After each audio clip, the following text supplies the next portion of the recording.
Ini unitnya ya Om. Ini kan pakainya karet ya Om. Bekasnya itu pakainya karet, bukan pakai angin. Jadi banyak banget pertanyaan yang nanyain masalah jarak Om. Sebenarnya kalau jarak itu tergantung ukuran karetnya. Yang saya pakai ini karet ukuran 7 mili. Itu di jarak kurang lebih 15 meteran Om.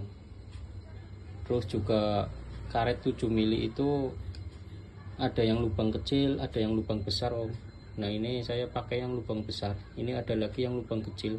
Otomatis karetnya itu lebih tebal lagi Om, jadi powernya lebih kenceng lagi. Terus ini ada teman saya yang bantu jawab dari Makassar Maros. Nanti saya setel voice-nya. Ini Om, voice-nya. Kalau pandangan saya, menurut saya Mas, kalau kita berbicara jarak, kalau saya kasih pendapat jarak itu kita tentukan saja dengan didikan yang kita mau tembak toh. Karena kan tidak semua juga jarak 15, jarak 20 sampai 25 meter itu jelas penglihatan ikan walaupun dibantu sama teleskop.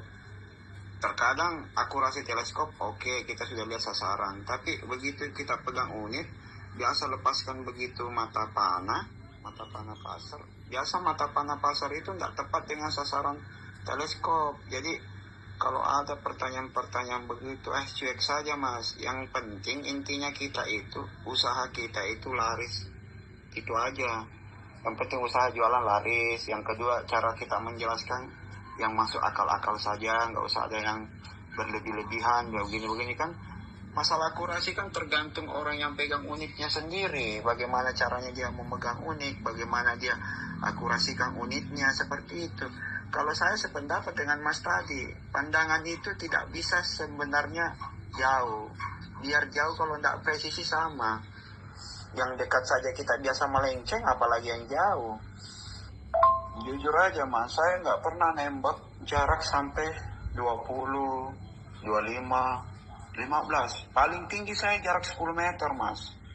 Karena pikiran saya, ikan yang saya mau lihat itu saya sesuaikan dengan jangkauan mata saya. Begitu.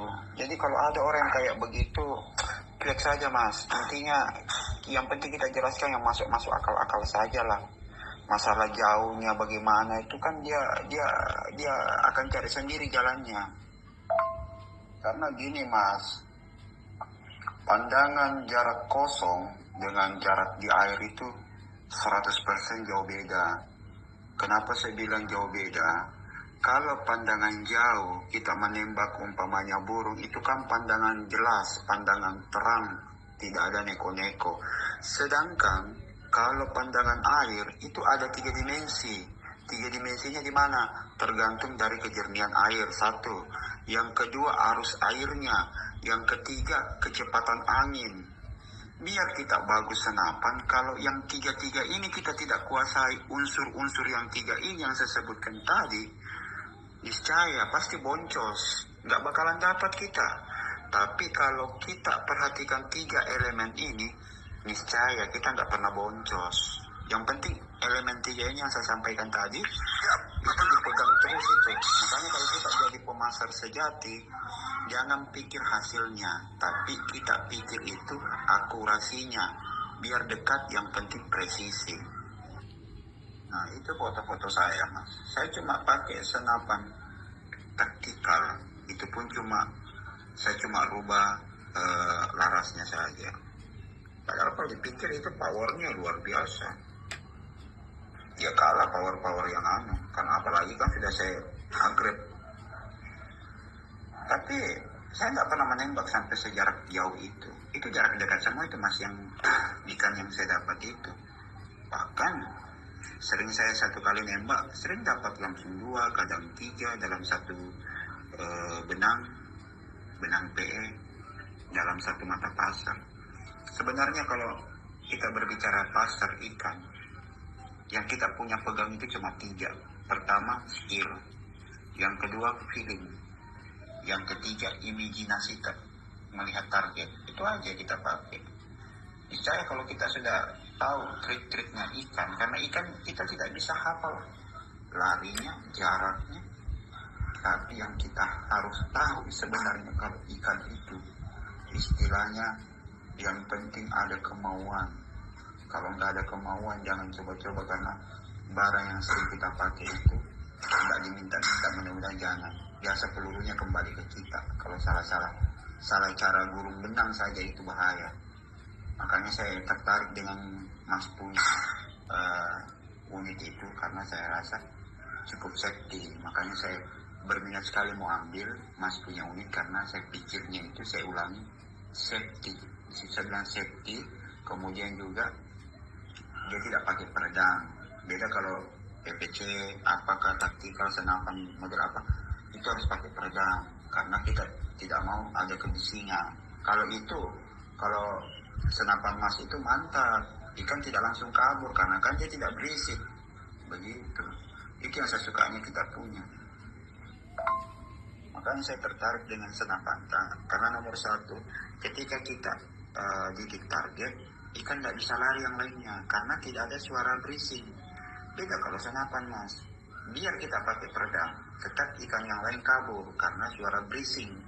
Walaupun kita pakai peredam super senyap, bagi saya super senyap tidak ada sampai sekarang. Saya temukan peredam yang betul-betul super senyap sampai sekarang belum ada. Terkecuali kalau peredam-peredamnya orang luar negeri, yang mungkin saya masuk jakal.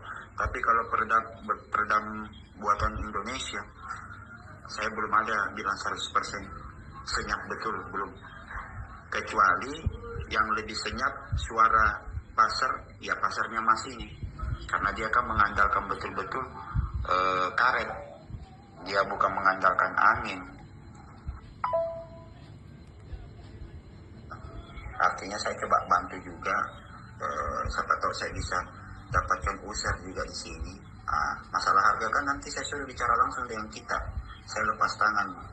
Masalah ada saya dapat fee-nya dari unit saya jual, unitnya Mas kan tergantung Mas saja. Yang penting saya carikan saja user, bagaimana saya bisa dapatkan user, cocok harga, sudah transaksi. Saya tidak mau terlibat masalah transaksi, begitu. Karena saya suka sekali itu yang namanya pasar ikan Mas. Jujur saya lebih senang pasar ikan daripada nembak-nembak predator, burung, apalah segala macam, ayam hutan lah. Karena saya pikir saya tidak makan yang begituan Mas. Kalau ikan ya boleh lah, biar satu belanga itu saya layani kalau ikan. Tapi kalau masalah daging-daging saya angkat tangan.